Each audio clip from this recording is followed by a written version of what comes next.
We are very happy to have you here with us today to commemorate the Kazakhstan Great Famine of the 30s. May 31st is now the day of commemoration in Kazakhstan of the victim of political repression and famine. So we are commemorating this day with 1 week later, discussing today both the famine and the memory of the famine with a great team of speakers. So let me briefly introduce them. We are very honored to have with us His Excellency Yerzhan Ashikbayev, Ambassador of Kazakhstan to the United States, who will give us some opening remarks. Because Mr. Ashikbayev was, before his appointment in Washington, D.C., was Deputy Minister of Foreign Affairs of Kazakhstan. Then we will have with us Sarah Cameron, Associate Professor of History at the University of Maryland, College Park, who published 3 years ago now a book, The Hungry Steppe, Famine, Violence, and the Making of Soviet Kazakhstan, that got a lot of prize and award, both for its English version, but also generated a lot of discussion in its Russian and Kazakh version. Then we will have with us Peter Rollberg, Associate Dean for Faculty Affairs and Research Initiative at the George Washington University, and who just published The Cinema of Soviet Kazakhstan, an Easy Legacy. And last but not least, we have with us Dosim Satpayev, Director of Kazakhstan Risk Assessment Group and a member of the Presidium of the Kazakhstan Council on International Relations, and whose foundation has published Sarah Cameron's book on the famine. So it's a great team with us. I will give the floor to each of our speakers, and then I will moderate the discussion. I invite everybody to use the chat room for asking questions and making comments, and then I will be moderating the discussion in the time that will be remaining at the end of the presentation. So first, Mr. Ambassador, the floor is yours. Thank you, Marlene. Dear colleagues and friends, it's a great honor and privilege to welcome each of you at this virtual event. I would like to especially thank Ms. Marlene Laruelle, Director of Central Asia Program at the Institute of European, Russian, and Eurasian Studies of the George Washington University, for hosting this important discussion. I would sincerely like to welcome Ms. Sarah Cameron, the US scholar and author of this very important study, which we will be discussing today. I'm also pleased to meet Professor Peter Rollberg, a longtime expert on Central Asia.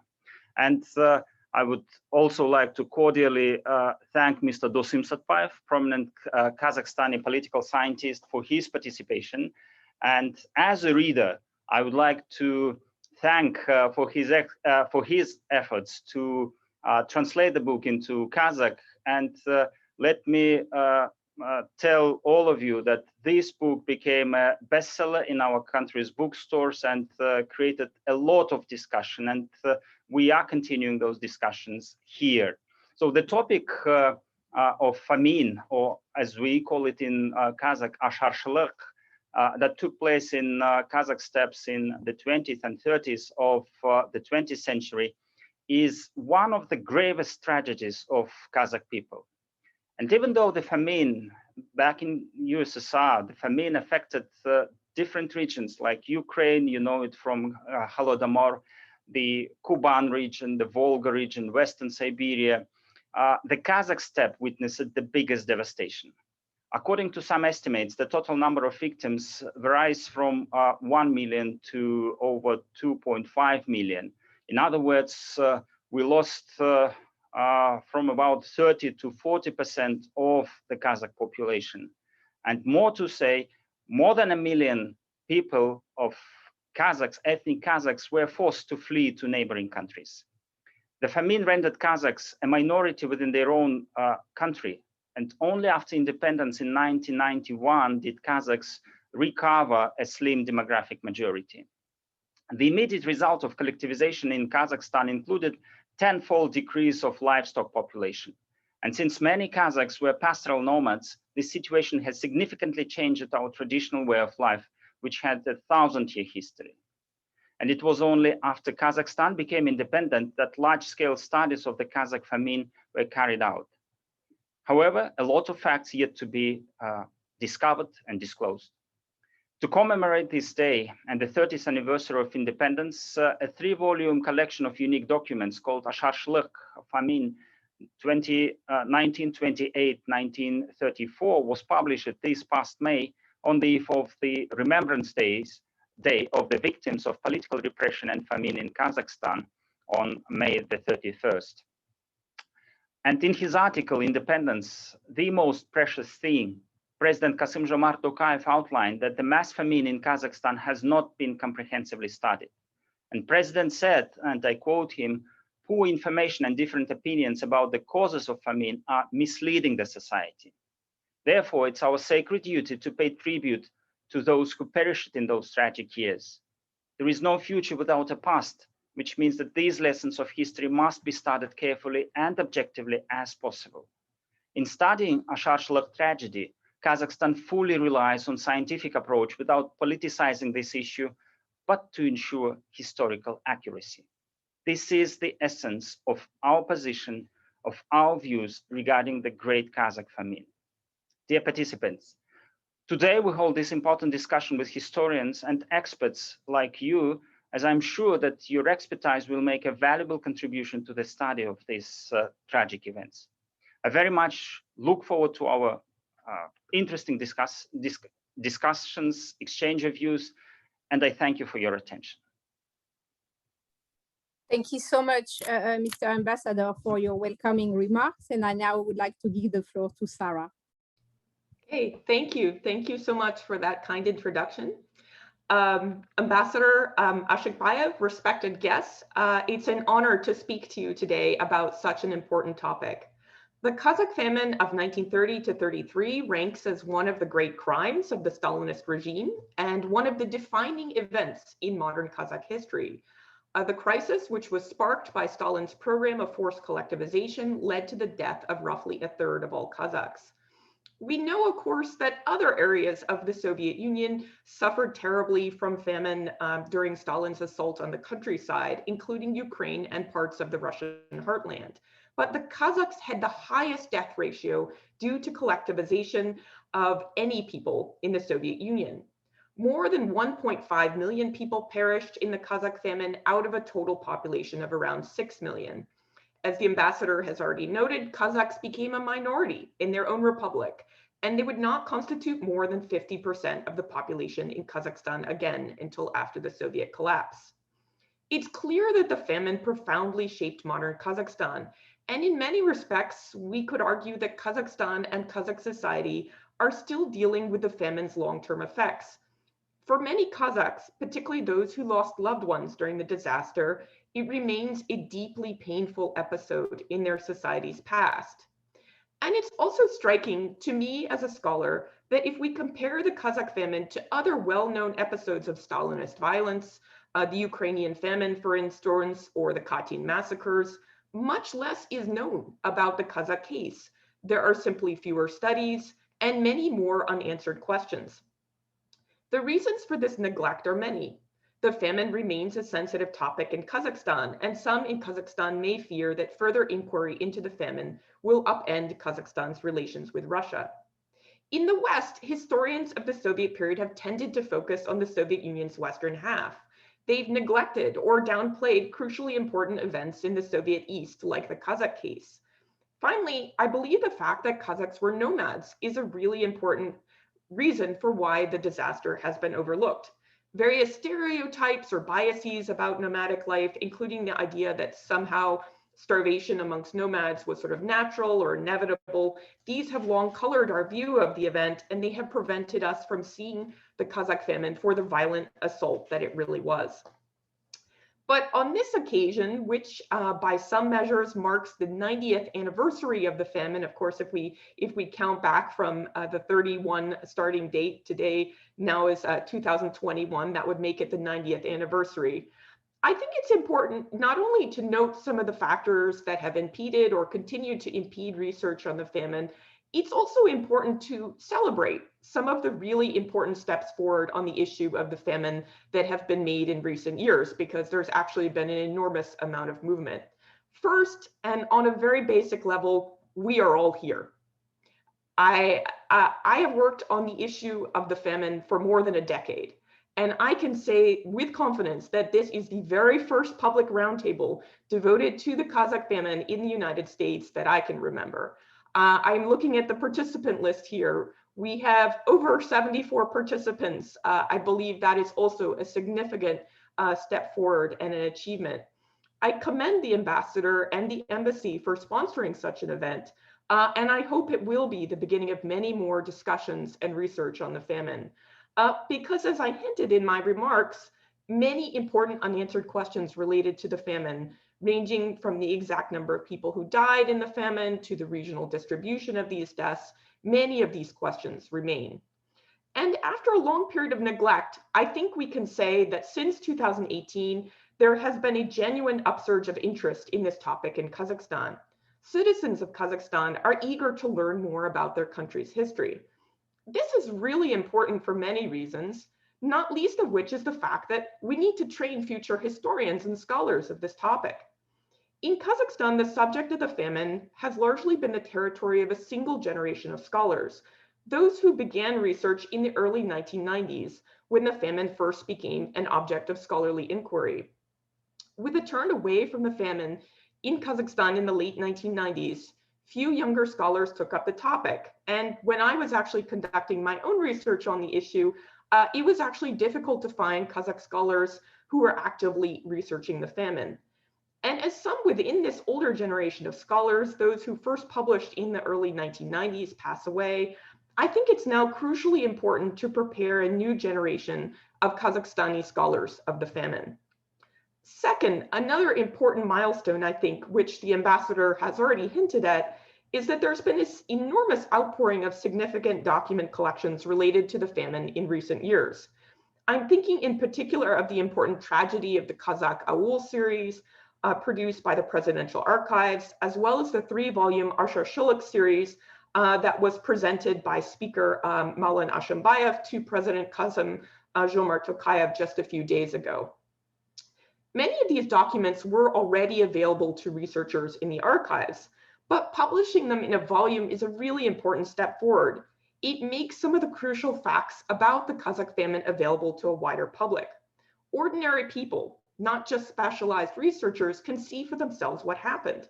It helps us move the debate about the famine away from polemics or distortions to a discussion of what actually happened and what is known and what is not known about the issue. It also expedites and speeds the work of future scholars. As any historian can tell you, archival research can be time-consuming and exasperating with many wrong turns. But these document collections expedite that process. They have indexes that enable scholars to track the fate of a particular person or issue, and they serve as important foundations to future studies. Third, and finally, I think we've made important steps forward in trying to understand the famine's long-term impact on Kazakh society. Approximately 1 in every 3 Kazakhs perished in the disaster. But of course, the Kazakh famine's effects on Kazakh society were far broader than that single horrifying fact.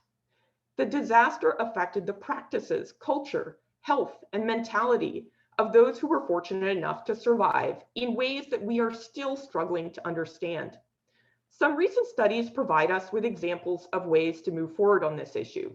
For instance, a Turkish scholar, Mehmet Volkan Kasiki, has published work on the memory of the famine, utilizing Kazakh language memoirs and published oral history accounts. Previous research on the famine has been dominated by work with state and Communist Party documents. But work with personal documents, those produced outside the realm of the party or the state, help us understand a broader set of questions, illuminating how ordinary people survived during the famine and how they came to terms with the horrors that they endured. In another example of cutting-edge research on the famine's long-term impact, a Kazakh scholar, Saltanat Shoshanova, has published a study on contemporary art production related to the famine. Through a sensitive reading of things like public monuments and artistic projects, Shoshanova has shown the outsized influence that the issue of the famine continues to exert on contemporary Kazakhstani identity. Finally, two economists at Duke University here in the United States have begun to analyze the famine's long-term impact on Kazakhs' health. Researchers who have studied other famines have shown that famine survivors and their offspring can experience a decrease in life expectancy and an increase in medical problems like cancer, diabetes, and heart disease. This issue has not really yet been addressed for the Kazakh case.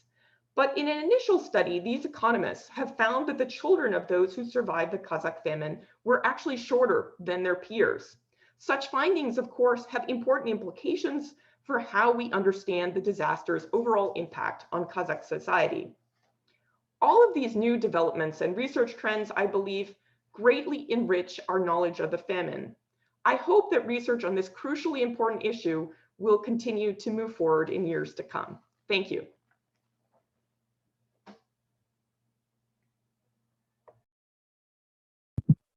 Thank you so much, Sarah, for your great presentation. I now would like to give the floor to Peter Rolberg. You're muted, Peter, yes.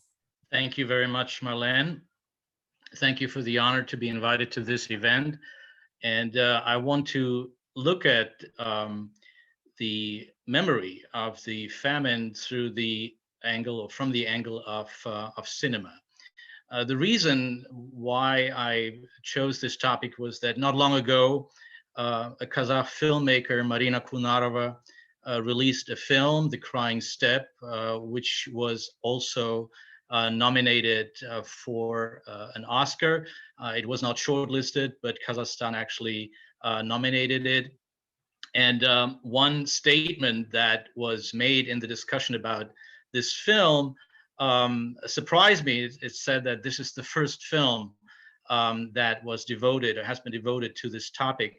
And actually, I remembered from my work on the book on the history of Kazakh cinema that there was a film that came out in 1991 that was called Surzhyky, the Angel of Death, Surzhyky, Ангел Смерти in Russian, that actually was devoted entirely to this topic. And I want to speak a little bit about this and why the film did not become, that film in 1991 did not become the great turnaround, the great taboo breaker that it should have been, considering that at this time in the late 1980s, early 1990s, films did play this role. For example, Repentance from Georgia was really a worldwide success, but the film Surzhyky really remained basically without an audience and without much scholarly attention, and has even been, we could say, forgotten, I think unjustifiedly. One aspect that interests me is actually that of a cultural taboo. Those of you who remember Shaken Aymanov's film Land of the Fathers, Atamekin, or Zemlya Otsov in Russian, there is a scene where the old man who travels with his grandson across the Soviet Union to find the remains of his son. This all takes place in 1946. He overhears somebody saying, "Oh, look, this is the place where an epidemic took place." And the old man says, "You don't talk about such things to foreigners." And so there is a taboo that is culturally internalized, where pages of history, experiences, even of such an incredible magnitude as that of the famine of the early 1930s, and basically the famine was a result of forced collectivization, as Sarah Cameron, of course, has documented in her pioneering study, that this is still something that is more of a taboo. You talk about aspects of history, of your native history, that are, you know, worth being proud of, but this is something that is rather not talked about readily. And I think that may also be a reason why reconstructing these events through memory studies is actually particularly difficult, and why films that address this topic also have a hard time finding their way to their viewers. In the mid-1980s, when the liberalization with respect to such themes that was initiated by Gorbachev and Perestroika and Glasnost, when this decreased the number of taboos in Soviet society, there were profound differences between the national republics. And in Kazakhstan, the history of collectivization remained one of the last topics that were avoided at any cost. And so breaking that taboo made Surjike, the angel of death, Surjike, Angel Smrti, a milestone in Kazakhstani cinema. It was made by a director named Damir Manabayev. Now Damir Manabayev has changed his name. It's a epical film of about 140 minutes, so it's rather profound and long. The screenplay was authored by Smagul Yelubayev, who has also written a book about the famine. And this film visualized the onslaught of Soviet power as an endless nightmare. And there's a long string of unprecedented images of violence and destruction. Interestingly, in this film, the object of the communist wrath is not so much class structure or differences in wealth, but the aul. The communists, as they intrude, they want to destroy the traditional lifestyle, the aul, the center of the traditional world order in which Kazakhs had lived for centuries. The main characters in the film are two brothers, Asbergen and Pakhridin, who differ in their attitude toward the intruding Soviets. Asbergen, he believes we should all escape. The entire community should take their livestock across the border. Pakhridin thinks that this is not possible. We have to stay in the place where our ancestors lived. And so he would rather wait how things unfold. Both approaches fail tragically. Both men lose their lives. The leader of the Soviet troops, an illiterate commissar who calls himself Surjike, Angel of Death, he carries out his mission to radically transform the aul with nihilistic contempt for age-old values and elementary civility. Surjike is helped by opportunists hoping to strike it rich by robbing the class enemy. In the end, even they lose everything. Communism is depicted not as a viable alternative to the traditional social order, but as a cosmic catastrophe, an apocalypse that brings about total disorder. All appeals to reason and humanity are futile. While killing and burning, the uneducated Surjike utters political slogans that were common at the time, but sound preposterous in the context of the chaos that he unleashes. The population quickly realizes that this communist ideology, these slogans, are worthless. So in one scene, when the commissar turns to a local woman and says, "Greetings, liberated woman," she angrily replies, "To hell with your liberty." The film's nightmarish atmosphere is partially the result of most scenes taking place at night, with sharp chiaroscuro evoking apocalyptic associations. To give his moral concept visual clarity, Manabai shot the interiors of the yurts in color, while the exteriors are kept in black and white. As the yurts, the symbols of domestic safety and family dignity, are violated by the intruding communists and then destroyed, the screen turns from partial color to complete black and white, indicating the death of the Shanirak, the stable lifestyle it represented. Interestingly, Surjike does not ethnicize the catastrophe. It's not Russians who act as the main perpetrators against Kazakhs, but communists. And it doesn't really matter what ethnicity they belong to. And so this is really an explicitly anti-communist film, arguably the first in the history of Kazakhstani cinema. Why did this film not become the groundbreaking event that it should have been as a major taboo breaker?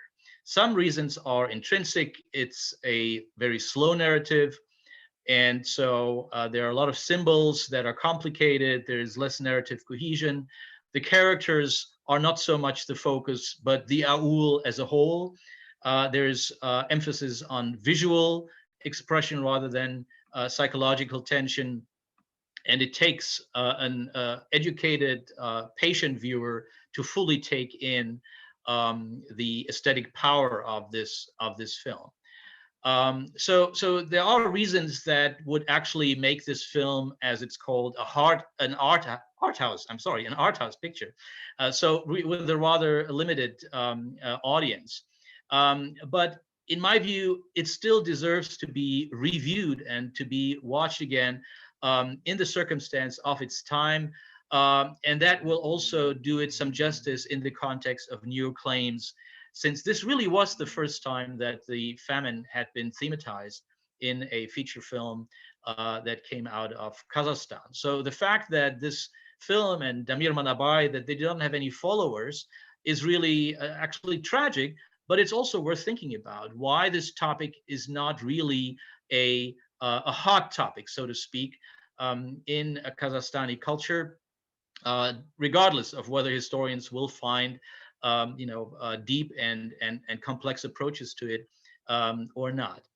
Manabai's film, which was produced by the independent studio Catharsis, may have come a few years too late, actually. Had it come a little earlier, it may have been the same kind of sensation as Repentance. But still, I would say its honesty and artistic quality are beyond doubt. The topic of collectivization and mass starvation with millions of deaths continues to represent a challenge to Kazakhstani filmmakers and to Kazakhstani culture that has not been adequately dealt with in historically and aesthetically satisfying manner. Thank you. Thank you so much, Peter, for your presentation. And I now would like to give the floor to Dosim. You're mute, Dosim.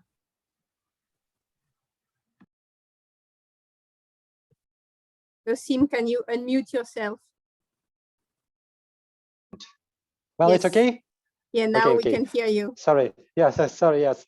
Dear colleagues, hi everybody, and dear Yerzhan and Marlene, thank you very much for inviting me to this very important roundtable.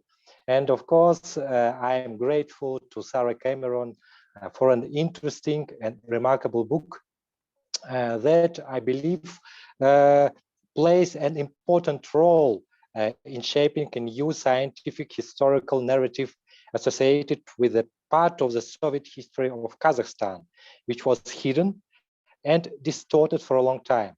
And in this new historical narrative, it's my point of view, is primarily need for the generation of independence in Kazakhstan, which doesn't remember the Soviet Union. And this generation is liberated from different, many Soviet ideological cliches, and doesn't want to live in the trap of a useful past. By the way, this is one of the main reasons for me to publish Sarah Cameron's book in Kazakhstan, as I was sure that this book would arouse great interest first among young people. And so it happened. Well, Sarah, it's very great work. Thank you very much. Well, I'd like to say that Asharshylyk was the result of the purposeful activity of the Soviet government, which pursued in the step in several directions. First, this is class struggle, which destroyed first the by this is livestock owners, and then all other wealthy people as a political group, as a class enemies.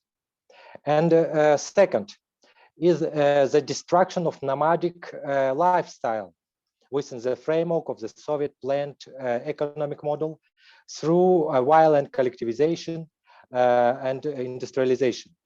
Well, and third, we can agree with famous scientist Nicola Pinchola, who believes that the Soviet government deliberately sacrificed the Kazakh cattle breeding economy and a significant part of the republic's population to feed the social groups at the top of the Stalinist pyramid of consumption, workers and townspeople. After all, Kazakhstan, in contrast to other Republic of Central Asia region, on the instruction of the State Planning Commission, ended up as one of these economic regions which is supposed to supply grain and cattle to the industrial centers and large cities of the USSR.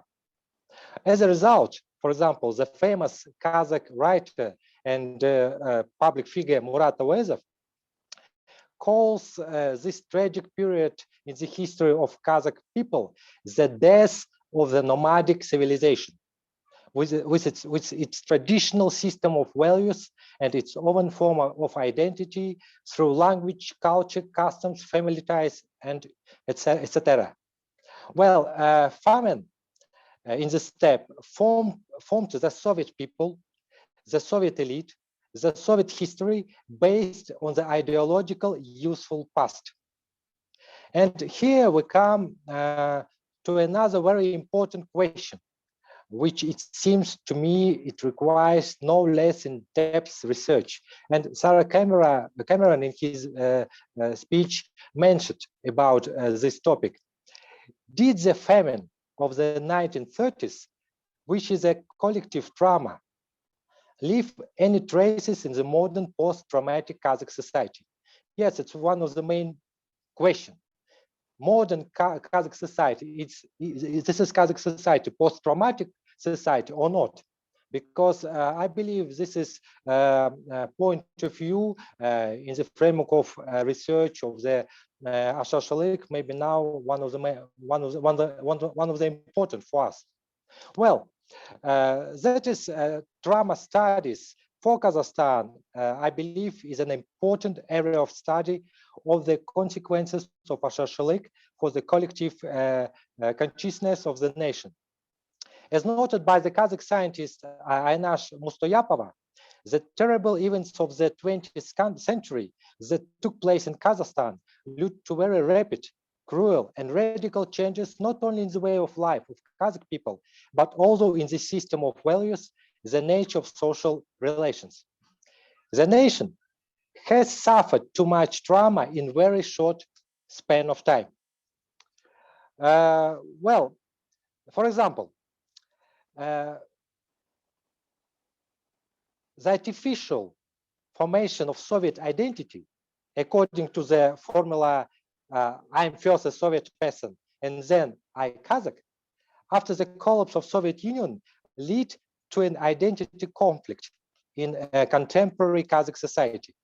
As a result, there are still disputes in Kazakhstan about the basis on which the nation building should be built in the country, ethnic or civil. Yes, and now we have some conflict of identity in Kazakh society, and now we have a lot of discussion about it. Well, another very interesting question for me, for example, maybe trauma studies should also study the death of the nomadic civilization of the Kazakh through the death of the traditional aul. Aul, this is Kazakh village, which also led to the transformation of the religious field and the distortion of the religious identity of the Kazakh. According to some experts, the traditional Kazakh culture has been strongly associated with aul for centuries, where there was syncretic rural Islam, mixed with pre-Islamic beliefs and traditions. Before the revolution, the Kazakh had Islam with traces of shamanism, which, for example, our famous scientist Shokan Valikhanov also wrote about it for a long time. However, the destruction of the auls during the famine and the active propaganda of atheism lead to the fact that after the collapse of the Soviet Union, the connection with very mild form of syncretic Islam, which was passed down from generation to generation, was completely lost. And during the search for religious self-identification, young Kazakh began to rely on other religious models, including radical one. Okay, another very important question: what to do with collective traumas?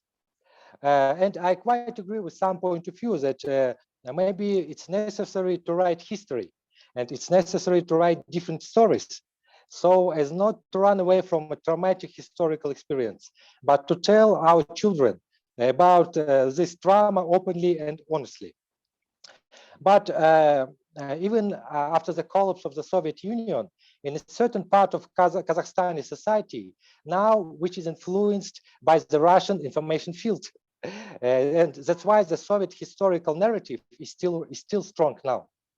Well, and here we come to an important political part. I believe that as a quantitative and qualitative growth of Asharshylyk research, Kazakhstan will increasingly rise the issue of recognizing the famine of the 30s years as a genocide.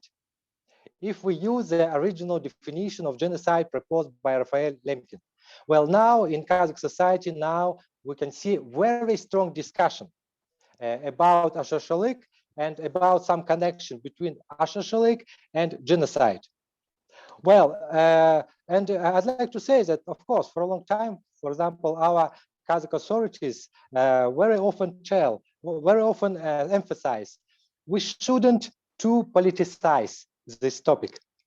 We shouldn't to connect this historical part with a current political situation. And yes, I believe that it's connected with geopolitical situation, because I believe maybe some part of our Kazakh political elite were strong connected with Russian information field. And of course, this is part of Kazakh history. It's very sensitive when we talk about the interrelation between Russia and Kazakhstan. But I'd like to say that, and I can agree with Sarah Cameron, that with the famine of the 1930s, the Kazakh authority after the collapse of USSR found themselves in difficult situation, when on the one hand, it was necessary to maintain multi-ethnic stability, and on the other hand, to support the search for national identity. But in contrast to the early 90s years, now we can see different demographic situation. When in Kazakhstan, about 70% are Kazakh people, for example, in compare of Soviet period. And this Kazakh people will continue to seek their national identity, including rethinking of the history of the Kazakh people. And moreover, the famine left a traumatic mark in many Kazakh families. That's why, when I mentioned before, the book of Sarah Cameron, it's very important achievement in development of our new generation in Kazakhstan, to present new information and to present very interesting facts about this history of Kazakh people. Thank you. Thank you so much, Kassym, for your presentation. Let's now move to the Q&A session. We have about 20 minutes. Sarah, there was two questions that I think were directed toward you, because they are mostly of historical nature. One asking you to comment on the fact that there were in fact two famines, one in the early 20s and another one in the 30s. And did the same factor resulted in the famines, and can they be considered as a single long-lasting famine, or should we dissociate them? And the second question was more about the long-term demographic consequences of this population loss for Kazakhstan and the arrival of Russian on the Kazakh territory. So if you could develop these two points. And then there was another question that I think maybe Kassym and Peter would like to reflect on, which was about the Soviet Union as the continuation of Russian imperial colonialism itself linked to or influenced by European colonialism. So the kind of very difficult academically and politically question of knowing if we can consider the Soviet Union as an empire or as a colonial system, or if it should be considered as a kind of totally different political regime. So let's begin with that. Maybe Sarah, I give you the floor. Okay, thank you. Thank you for these excellent questions. So first, let me address the issue of the prior famine that happened in Kazakhstan. The questioner, of course, is exactly right. There was a famine in the Kazakh steppe. The territory was not yet known as Kazakhstan, because that was a territory that was constructed after the national delimitation in 1924. But there was a famine in the Kazakh steppe during the 1920s that was part of the Civil War, and it affected two areas with large numbers of Kazakhs. One was the Volga-Ural region, and the other was the region around Tashkent. So I think in general, there are some key differences between this famine of the 1920s and the later one that happens in the 1930s. And I do think, with regards to your question, that the two famines have to be disassociated from each other, that we cannot see them or view them as part of a long single assault, because they had very different causes and they affected Kazakh society in different ways. So to give you a couple examples, the Civil War famine of the 1920s does not affect all of what later became Kazakhstan. It affects this area around Tashkent, which had numbers of Kazakhs, and that it also affects the Volga Ural region. But when we turn to the famine of the 1930s, of course, what's really striking is that it affects all of Kazakhstan, that it is really absolutely horrific in terms of its results. The Civil War famine also, of course, was happened in the midst of a civil war, as the name implies, whereas the famine of the 1930s was part of a state-driven, state-led program of modernization. This program of modernizing Kazakhstan through collectivizing it, and collectivization and the effort to sedentarize Kazakh nomads. These, of course, were some of the biggest causal factors contributing to the disaster. Whereas during the 1920s, there were food requisitions, some of that going on, but we also have to add in the factor of a civil war. Nonetheless, I would argue that the Civil War famine also that afflicted the Kazakh steppe is very poorly understood. We really do not have many studies of it. And it's important, as research on the famine of the 1930s moves forward, that we also return to that topic and try to examine it a little bit more. So the second question was about the long-term demographic consequences of the famine. I'm not a demographer. I think to really answer your question, we need to get famine, as I've often discovered in working on it. It's not something that can be readily approached from a single discipline. You need historians studying it. You need scholars from literature. You need public health experts. You need demographers. It's really a very multifaceted, complicated topic.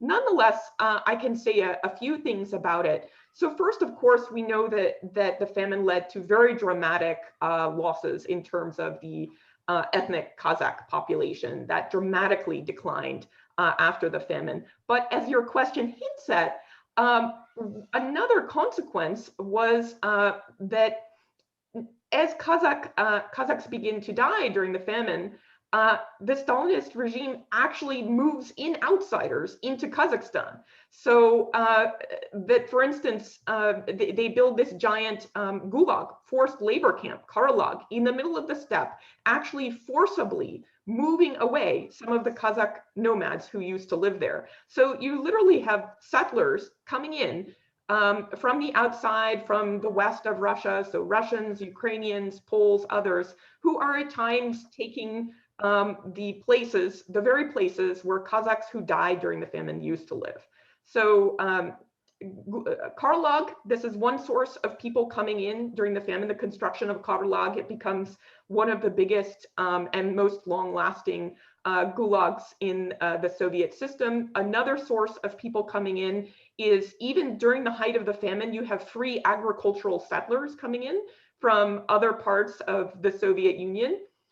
Lastly, another source of people coming in is later or during the famine, you have so-called special settlers coming in. These are kulaks, many of them identified as kulaks, who are sent from other areas of the Soviet Union, and they're sent to Kazakhstan as a place of exile, as a place to live. So this, as you might imagine, all of the fact that a famine is going on and Moscow is sending people, so there's already pressure on the food supply. Moscow is sending in people. This is also, of course, another contributing factor to the famine, that they're increasing pressure on the food supply and sending in people as it's ongoing. And then later, of course, if we look after the famine, there are other ways that the demographics of Kazakhstan changed. We might look at things like the people who were deported and sent to Kazakhstan during World War II, and the Virgin Lands program. Those, of course, also changed the demographics as well.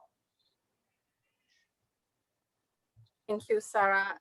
Kassym, Peter, would you like to make some comments on the Soviet Union colonial system or not?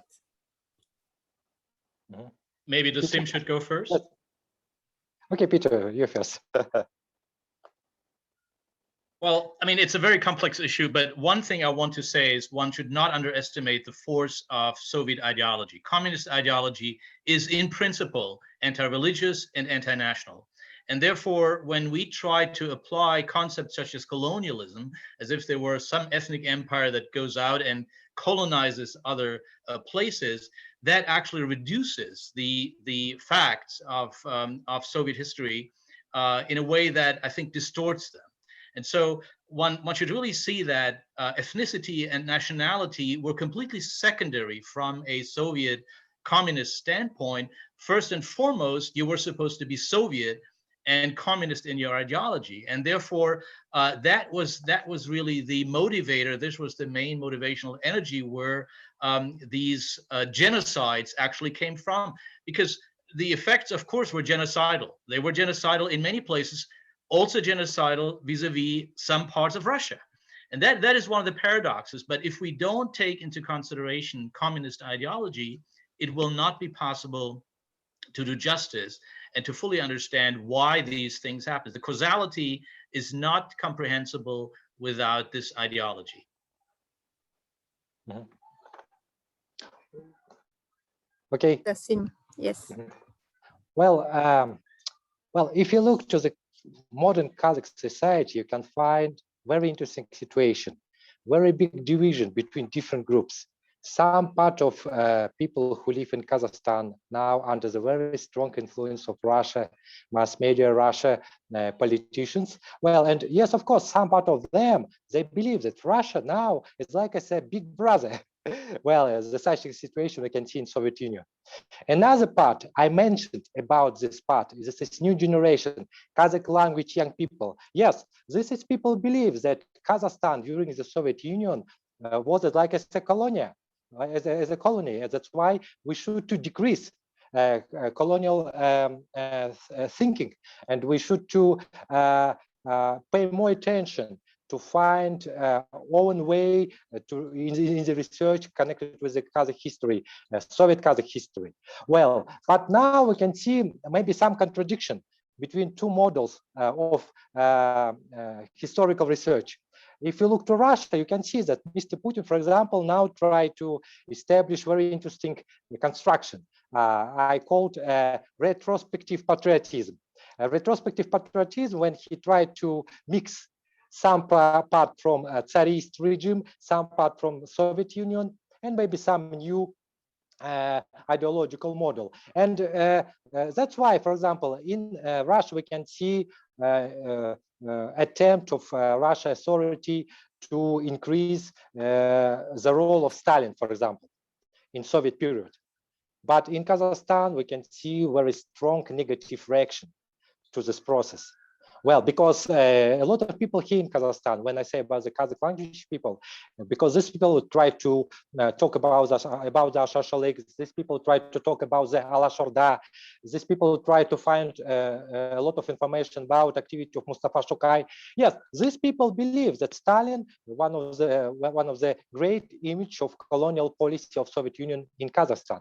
That's why now, in contemporary Kazakh society, now we can see a lot of discussion about it, a lot of contradiction, and a lot of conflicts too. Of course, when we say about the scientist research. Thank you so much, Kassym. We have a second round of questions, mostly on the historical aspect. So, Sarah, one question for you about. But others, of course, Kassym and Peter, you are welcome to contribute also on how the famine affected other Central Asian nations, for example, and what the differences and how is research going on what happened in the 30s in the other Central Asian republic. And then one of the, which is, of course, probably one of the key political questions in interpreting the will or the lack of will in producing the famine. Do you consider, based on your research, that the Kazakh famine was a deliberate attempt to kind of push Kazakhs away and have free lands for Slavic peasants to come, or was it just a kind of administrative mishandling that created that famine? And I propose to go with that first, Sarah, and then we will continue if we still have some time. Sure. Yeah, I wanted to say these are all such excellent questions, and I really regret that I only have a few minutes to address them because I could spend quite a long time answering all of these questions.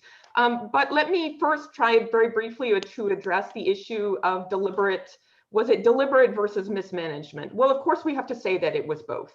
There were clearly elements of the famine that Stalin and other leaders did not anticipate. One aspect of the famine that they just didn't anticipate and couldn't handle very well was the massive population migration that began with the famine. So over 1 million Kazakhs fled the republic during the famine, which is quite extraordinary, and it's in contrast to the other famines during the 1930s. And this really upended their efforts to push forward with agriculture because they literally didn't have enough people to work on the farms. These refugees caused all sorts of problems in other areas.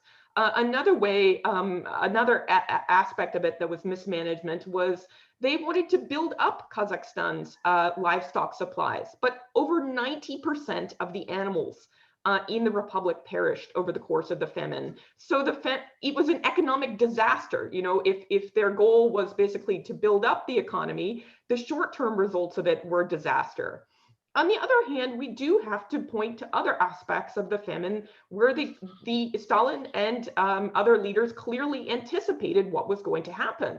They were warned by many experts that if you settle the Kazakh nomads, catastrophe will result. There was a long history, if we look back at the Russian Empire, of agrarian settlers having great difficulty in this region.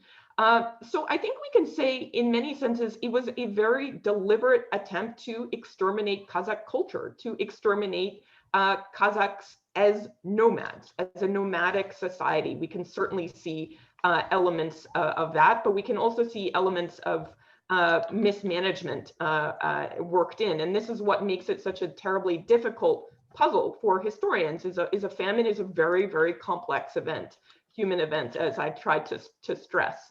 There are many different factors, environmental, human, that come in. So the other question was about why didn't it affect other areas of the Soviet Union or Central Asia in the same way?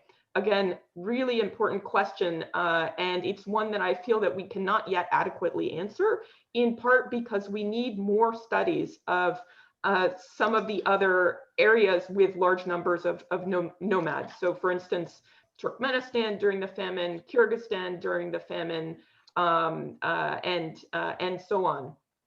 We do know from the evidence that we have available that there were similar ways that the famine affected nomadic societies in the Soviet Union. A lot of them, like the Kazakhs, suffered very dramatic herd losses. Migration was a feature. But nonetheless, it's pretty clear from the evidence that we do have that none of them suffered the very severe losses in the way that the Kazakhs did.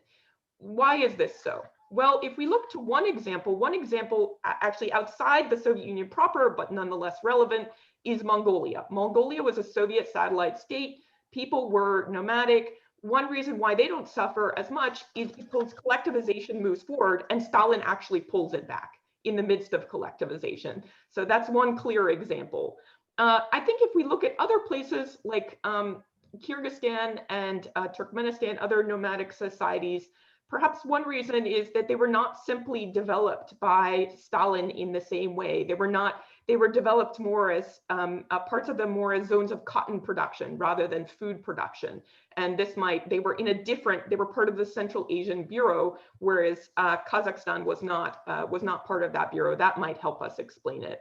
Finally, another factor that I pointed to, the fact that there were enormous numbers of people sent in to settle Kazakhstan during the height of the famine. We don't see the same type of settlement in some of the other republics, and that may help explain it. But nonetheless, I think to fully get at your question, we need to do more of these types of comparative studies to move forward with that issue. Thank you so much, Sarah. We just have 5 minutes, and so I would like, in fact, to ask a question to the three of you, but maybe mostly to Kassym, on what do you think should be the next step in terms of how the Kazakh society should kind of rediscover and discuss this element of the past. I mean, Peter gave us a great example on how fiction and cinema and can play a key role in kind of having this kind of memory effect. And so which other both art and literature and kind of collecting, you know, memories, oral history, what do you think should be the element inside the Kazakh society to kind of discuss that historical element and try to come up with the kind of consensual narrative that would make sense of all the complexity that Sarah's mentioned? Well, I'd like to say, and in my report, I mentioned about that now in Kazakh society, we can see very interesting situation, demographic situation. Yes, and compare with Soviet Union now in Kazakhstan, for example, we have a very big growth of Kazakh people, Kazakh language people, and a lot of these people try to find new information about the history of Kazakhstan. And yes, of course, they haven't enough very quality information about it. And I mentioned about, for example, of Russian influence. Well, I'd like to say that, for example, in Kazakhstan, maybe you know about it, some years ago was very big protest against of Mr. Putin's statement that Kazakh people, they haven't a very deep history when we talk about the state. Well, and that's why in Kazakhstan was a very big protest against of this statement. And after that, our Kazakh authority made some statements that no, it's not correct information. And after that, I remember in Kazakhstan produced some new films about the very deep history of Kazakh people. Well, it means that now very good situation for new films, a new book, new conference, new research connected with the Kazakh history, especially history in Soviet period. And yes, of course, first part of 20th century. It's not only connected with famine. I mentioned about the Al-Sharda, I mentioned about the Mustafa Shokay, I mentioned about the famine in 1920s. Yes, because this is very interesting topic, and unfortunately we haven't enough information about such kind of period. That's why I believe next step, maybe it will be more active interest, a lot of people here in Kazakhstan to our history and to Soviet period of Kazakh history. Wonderful, thank you so much. Peter, would you like to add something? Yeah, I saw some of this in the chat about what the long-term effects are. And of course, these long-term effects on the mentality of a nation, of a people, are very hard to measure. They are dependent on generation and so on. I remember there was a young actress in the 1940s. So she actually witnessed the famine as an eyewitness, and she went through it. Her name was Layla Galimzhanova. She later became the Minister of Culture of Kazakhstan. And she said, but already after communism was gone, she lived a very long life. She died, I think, when she was 92 or so. She said she could never treat bread the same way after having gone through that experience. So that, of course, you know, these kind of effects on people's care for food, their attitude toward you know, family and so on, are very hard to measure. And Sarah mentioned Mehmet Kashikci, who's trying to reconstruct, although this is now very late to reconstruct. You don't have eyewitnesses anymore. So you and you don't have many written statements, because even writing down your thoughts and so on was dangerous at the time. And you know, even in the 1940s and 50s, it was dangerous. And so on. So I would say reconstruction to the extent possible, a very cautious attitude toward blaming, you know, and then also looking at the complexity of those who were the perpetrators. Let's say Goloshukin, right? Goloshukin is generally seen as the leader, the instigator of the famine. Goloshukin was a deeply torn, neurotic, you know, as many of these Soviet leaders were. And so to look into that and to look into what drove such people, you know, that is, of course, a challenge to the arts, to literature, to film, and to some extent also to the humanities when they deal with that. So I think as a national trauma, it needs to be probably, this process of rediscovering needs to be continued. But I think it's also important to not politicize this too much and not use it as a political a weapon or a political tool, because that usually distorts the truth, in any case. Thank you.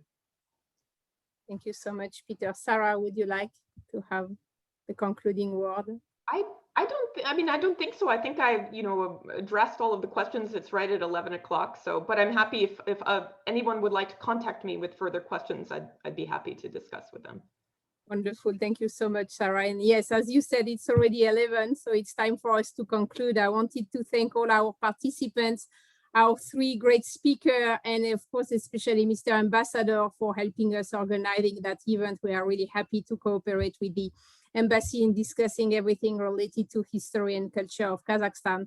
So once again, thank you, everybody, and I hope it's only the beginning, and we will continue having this kind of contemporary look on history and bringing together scholars from the US and from Kazakhstan together to discuss a shared topic of interest. So once again, thank you, everybody, and wishing everybody a nice evening or a nice day, depending where you are. Thank you.